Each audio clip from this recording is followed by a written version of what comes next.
你说不行，我这条件算过分，对吧？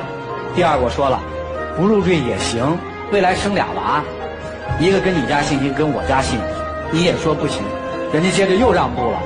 你们在深圳买不了房，你们在我们老家买个房买个车，结完婚你们走人，回深圳该干嘛干嘛去，给我们老两口留点面子。其实说白了也是怕你臭小子变心，给女儿留点东西嘛，不就中国父母的这点苦心吗？你又说加重你的负担了，是你说的吧？是。然后人家爸妈又退步，人说这样吧，不行，你实在不行，你在深圳买一个小房子吧，没说大房子吧？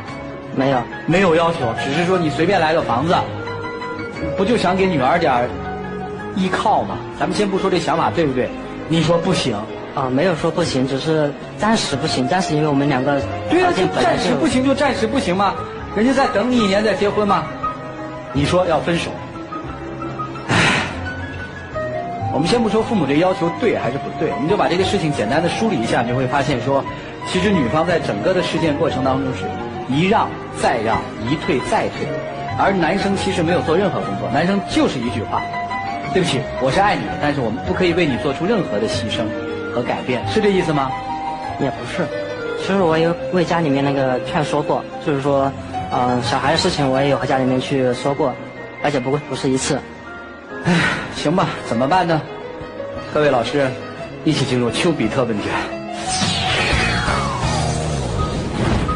在我看来是这样，感情是2个人的事情，跟你的家族、跟男孩的家族有关系，但没有必然的关系。不要什么事情，我爸爸妈妈啊，他爸爸妈妈，这全部都是借口，都是自己没有准备好，没有足够的实力，没有坚定的信念的借口，不够爱嘛。你们只是一时糊涂，女孩犯了一个所有人都会犯的错误，我放不下。你放不下的原因是什么？你已经习惯了这份习惯，这个习惯可并不是爱情啊，妹子，你是放不下那个习惯。生活当中有一个男孩跟你出双入对，一起吃饭，一起生活，一起看电影的习惯，你明白吗？习惯未必就是爱情，男孩也是。好好想一想，如果你真的能承担起这份爱情，那你就全力以赴的去往前跑，一边承受一边成长嘛，对不对？如果你承受不起，千万别抱着侥幸的占便宜的心理反正有个姑娘跟我在一起，那我就在一天就是一天喽，千万不要这么想，好不好？女孩也是，如果这个男孩没有了，在你的生活和情感事业上消失了，你靠什么在深圳生活呢？我有自己的工作。你喜欢那份工作吗？挺喜欢的。挺喜欢的。对。那个工作能给你带来很不错的收入和未来的事业规划吗？对，因为我目前应该是比他挣得多。目前比他挣得多，所以其实你现在放不下的就是你们之间的情感的这份习惯，对不对？对。那你就不要很丧气的脸，把腰杆挺直。你看这个男人，你不要看他对你做了什么，对你们未来做了什么，这个才最重要。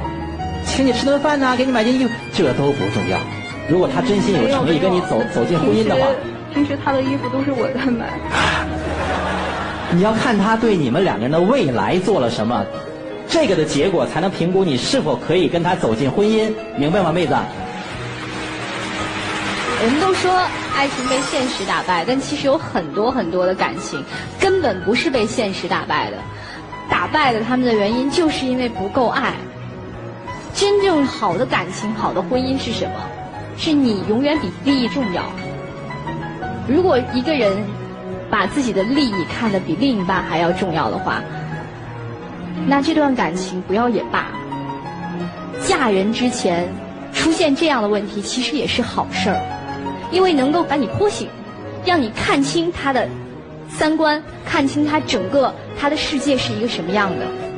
总比你稀里糊涂嫁了以后，孩子也生了，才发现原来碰到真正问题的时候，他不是能替你遮风挡雨的，他只考虑到自己，总比这样要好得多。所以不要守着回忆过日子，最可怕的就是站在原地看以前，哎呀多么甜蜜，对我多好。有一些好可能也是发自真心的，但是仅限于没有触犯到我的利益，我永远最爱的是我自己。所以男生，我觉得你跟他提出分手是在威胁他，我不知道你是不是真心的。如果是真心的还好，如果你是拿这个将他一军，不是。那我觉得就太……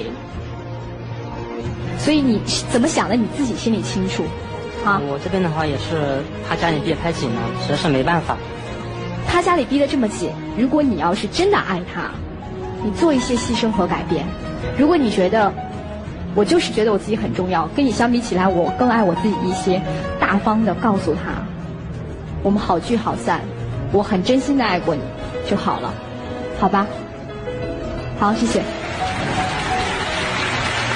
事到如今，我还是没想明白你父母到底反对什么。有2点，就是说，第一呢是不允许我上门，还有就是小孩的问题。这2点问题刚才其实已经都解决了。刚才雨东说你爱这个男生是习惯，我还真不认为是习惯，我还真的认为你很爱他。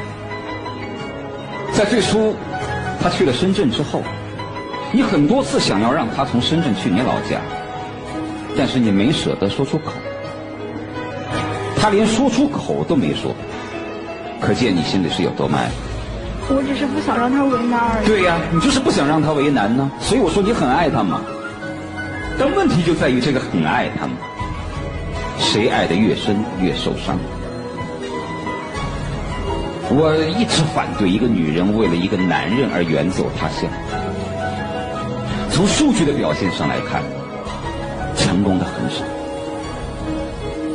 当你不顾和自己父母闹翻了的这种危险去到深圳的时候，一开始他或许会感激你，对你很好，但是如今我看不到这种感动。相反，我认为他脑子里面在想，一个和自己的父母都能闹翻的人，他能跟我长相厮守？他根本不清楚你当初要去深圳的时候和你那个顽固的父亲之间的战争，他根本不能够理解当初你下决心要去深圳的时候你内心的为难，你内心的那种勇气，他不能理解。他不能理解，他就不会有多重视多珍惜。所以你从那儿去深圳的第一步就错了。当一个男人不愿意为了你而去到你的家乡的时候，至少证明一点，在深圳有很多东西比你和你们之间的爱情要重要，比如说工作，比如说自尊，再比如说所谓的父母的要求。所以第一步就错了。那么之后就像我们今天所了解到的，你的一退再退，一忍再忍，非但没有造成他内心对你的愧疚，反而得寸进尺。你看是不是这样？他刚才所说的他父母所反对的那2个问题根本不是问题。第一，不是入赘；第二，孩子的信也不是问题，放开了2胎政策。所以这些都是借口。你以为说他有的时候对你很好，但我告诉你，一个男人真正爱一个女人，就是不顾一切的要娶她。如果这一点都谈不到，你还说什么对你好呢？所以你不要执迷于表象而偏离了本质。事实上就证明这个男人以前我不管怎么样，在最紧要最关键的时候他没那么爱你。所以以前跟父母闹翻了没关系，我跟所有为了爱而远走他乡结果爱情失败的女人说，不要以为我要打掉牙往肚里咽，我没有脸面回去，因为我当初是那么毅然决然的出来了，是我自己瞎了眼找错了男人。没关系，回去父母不会在意这些，父母永远会睁开怀抱欢迎你回家，因为父母是最爱你的人。所以您没有必要觉得今天有什么挫败感。通过这么长的时间看清楚了一个男人，难道不是一种收获吗？所以你今天不要再执迷不悟。姑娘，话听明白了吗？就这样。老话题了，过去常说嘛，不被父母祝福的婚姻，大多数是不幸福的。我说的是大多数。为什么不被父母祝福的婚姻，一定是不幸福的呢？在大概率事件上来说，你想过吗？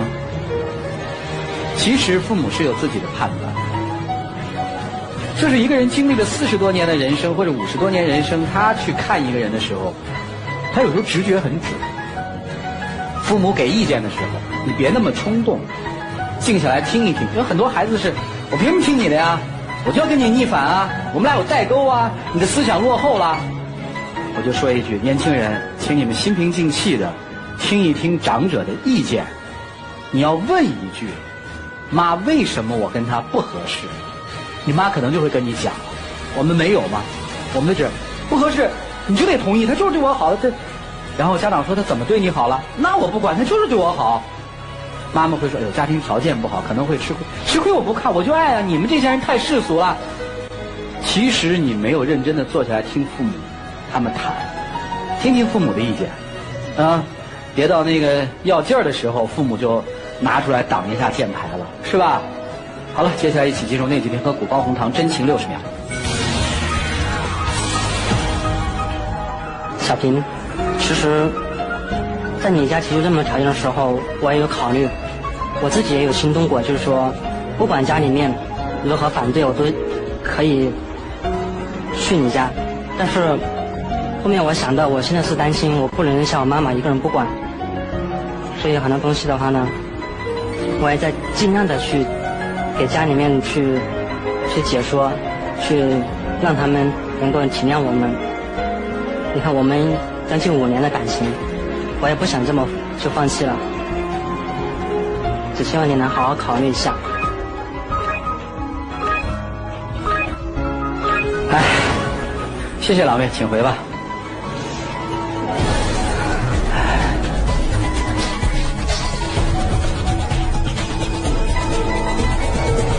来，请关门。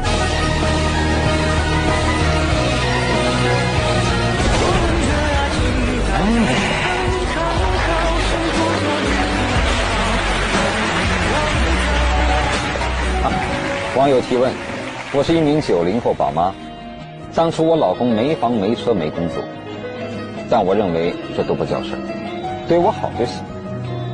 然而，这幸福却因为孩子的到来而慢慢改变。他不仅不对我好，还开始夜不归宿，常常去网吧通宵不工作。我想过离婚，可为了孩子，还是把这件事情委屈在心里。